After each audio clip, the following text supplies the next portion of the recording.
existing provision of a statute to make it workable, consistent with its enacted purpose and objects, is different from adding an altogether new dimension to the statute. Whether this would be the result of constitutional demands or otherwise should not make a difference.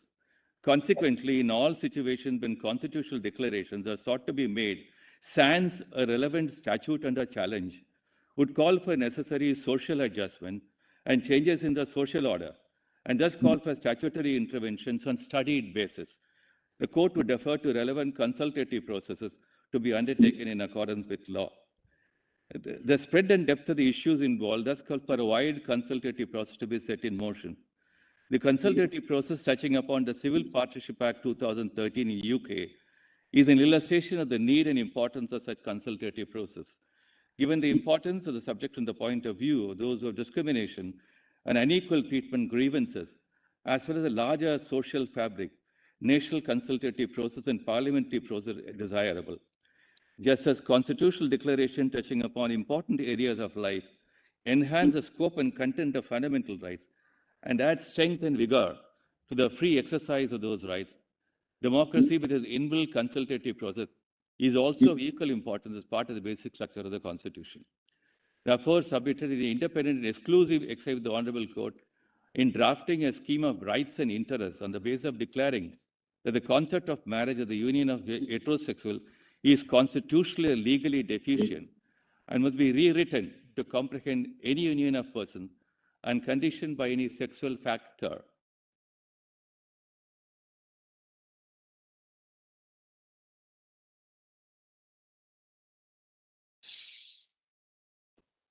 Orientations would be anathema to the separation of powers and thus in breach of the basic structure of the Constitution. In fact, I place on record the extensive consultation project that happened in UK on the Civil Partnership Act. I place it as part of my compilations. Compilation number 1, I think. Compilation number 2. Yes, in compilation, there are two compilations. Yes. Compilation number 2. I don't propose to read all that in extenso, but lordship just make a note of that. Your lordship have my, yes. It's called Compilation 2 Attorney General's. Yes, we've got it. Right. Your lordship, please look at the index. The first 4 materials. First was the Government Equalities Office, March 2002, a consultation paper. And then there was an impact assessment, which gave a lot of insights and questionnaire and so on and so forth. Then in 2014, there was a report on these conclusions.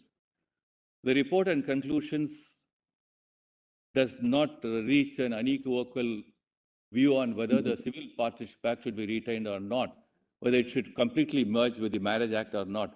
Therefore, it remained inconclusive. But some of the perspectives give us some insights at how the consultative process is shown to be very important and how that also gained a lot of insights on how you look at the wide range of concerns and issues at somebody called the pathos and the pathology of some of these matters. So,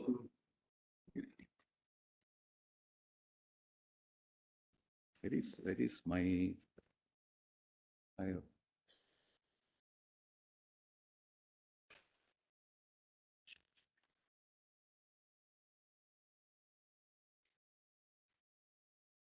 If you lordship will kindly turn to page 107.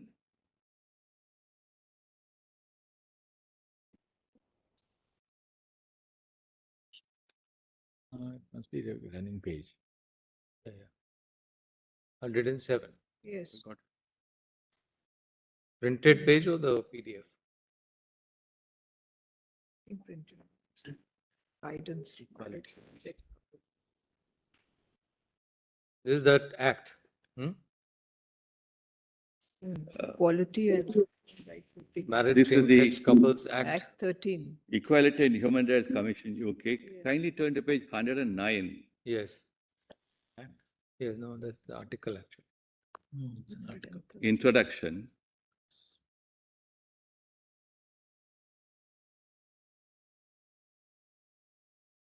The Marriage So-and-so Act extends to marriage to same-sex couples in England and Wales.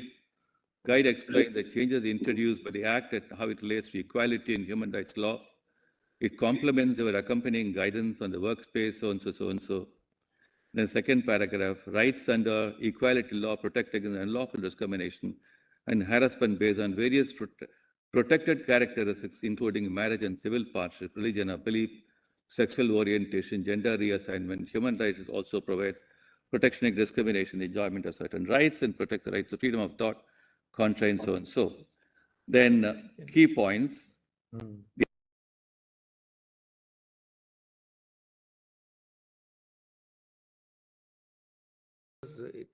Both sides. Absolutely. This was put to us. Absolutely. This act was preceded by a Civil Partnership Act of 2004.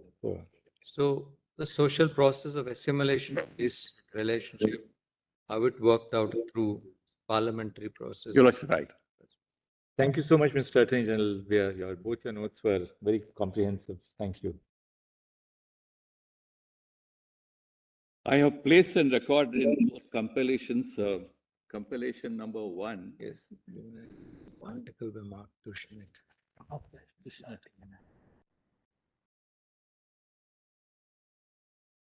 It will probably absorb a lot of your lordship's time if one has to go in great depth in many of these. But I thought important to bring how the movement of interpretation is, of course, an absorbing subject. Interpretation of statutes and interpretation of constitution. Somewhere some lines merge, somewhere some lines deviate. So particularly, for instance, if you look at compilation number 1,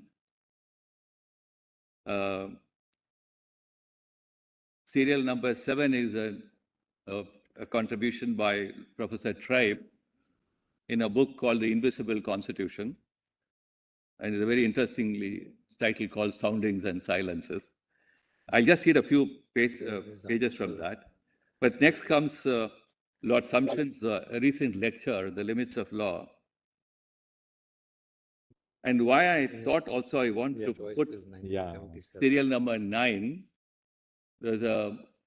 which goes back to the early Montesquieu Benthamite period on how power gets cloaked in the process of interpretation of constitutional provisions, particularly in the US context.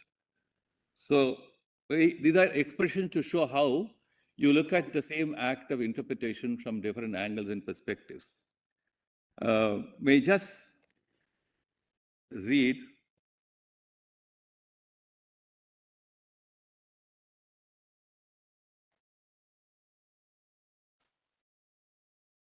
by way of a contrast. I've also placed a record at page 146 of this compilation. He's quoted the Tribe quotes.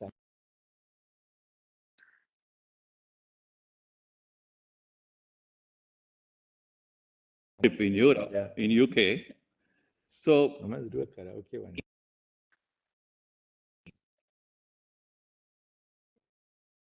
Yes. I'm not, by placing this, I'm not taking a stand either way. I'm trying to look at how the law looks at it and how perspectives vary in a wide range of the spectrum, one end of the spectrum to the other end of the spectrum. So this article I thought to place in record where the author not only looks at the fundamental misconceptions and then all those which go to reluctance to acknowledge the emerging institutions of marriage. Particularly, it also looks at, I lost to draw attention to pages 161 to 163, where the author looks at guidance and marriage, home, spouse, etc., and how you need to look at them very differently. But thereafter, at pages 289, page 168, that chapter 6, It also looks at the other aspects of what happens within such unions and associations. So you look at a kinship, a family, and look at it either way, the wide range of factors which may enter into the working of these unions and relationships is thought to be presented from a very holistic perspective. I was referring to Professor Tribe's Soundings and Silences. It's a very interesting piece on how silence can be said to be sounding and sounding can be said to be a silence. The last what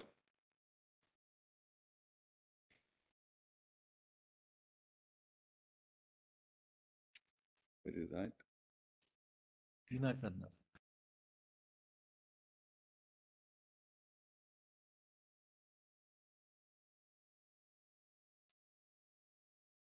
Or post 19th May. And something to listen. Listen Yeah, is there. Hold on, huh? You brought Tina Turner also. What's home got to do with it? It's a twist, no? Twist to the And Simon and Garfunkel. Simon and Garfunkel. That's what we were noticing. Tribe is that at the beginning of his chapter. That's The Sound of Silence. Hello, darkness, my old friend. I don't propose to read it Come to immediately, sleep. but there are The visions very of good pickups love. which we can Right after probably sleep. carry home from Tribe's article. Only few in the next piece, Lord Sumption's is a lecture given by him and a whole book written on.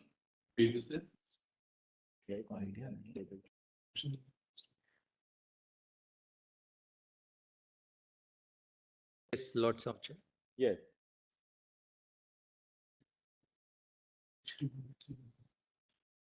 May proceed. If Lords will turn to the next art, page 218, that lecture by Lord Sumption. Just make a note of only 2 or 3 Limits of the pages law. 18. There's where limits of the law. the subject is initiated. So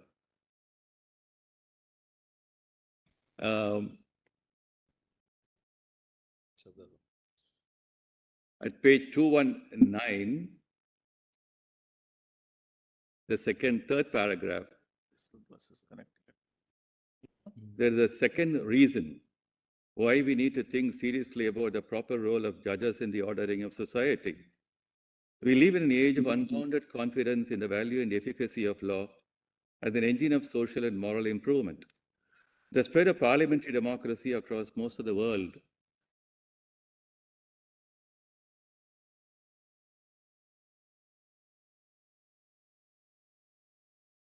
invariably being followed by rising public expectations of the state of which the courts are a part.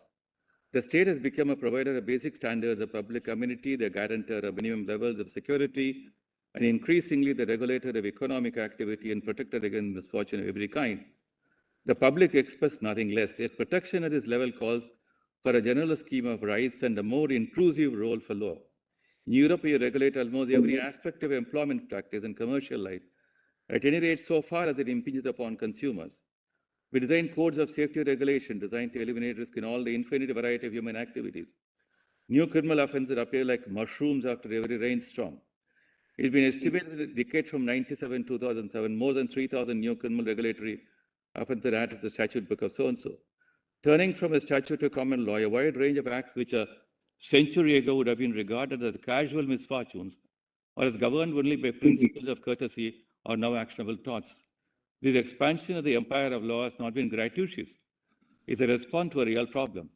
At most fundamental level, the problem is the technical and intellectual capacities of mankind have grown faster than its moral sensibility, the cooperative instinct. Same time, other restraints on the autonomy and self-interest of men, such as religion and social convention, have lost much of their former force, at any rate in the West. The role of social and religious sentiment, which is so critical in the life of society, has been largely taken over by law. So when Lord Nicholas spoke in Spectrum Plus, the judiciary's duty to keep the law abreast of the current social condition expectation, he was making a wider claim for the policy making a role of judges than he realized. Popular expected law by historical standards exceptionally high. So it is in that, then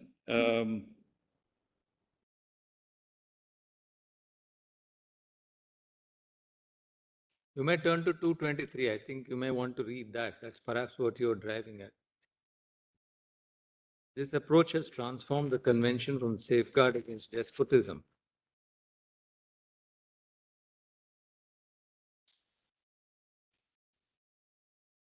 page 229, the last part of the lecture. Looks like it's raining.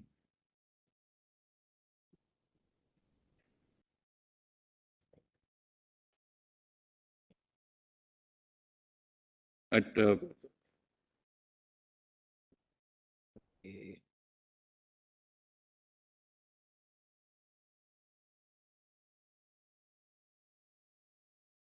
title of the court, the sentence beginning, the court being dependent, Lordship have that sentence.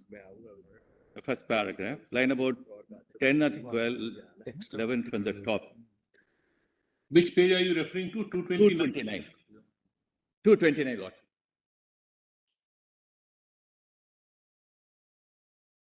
That page?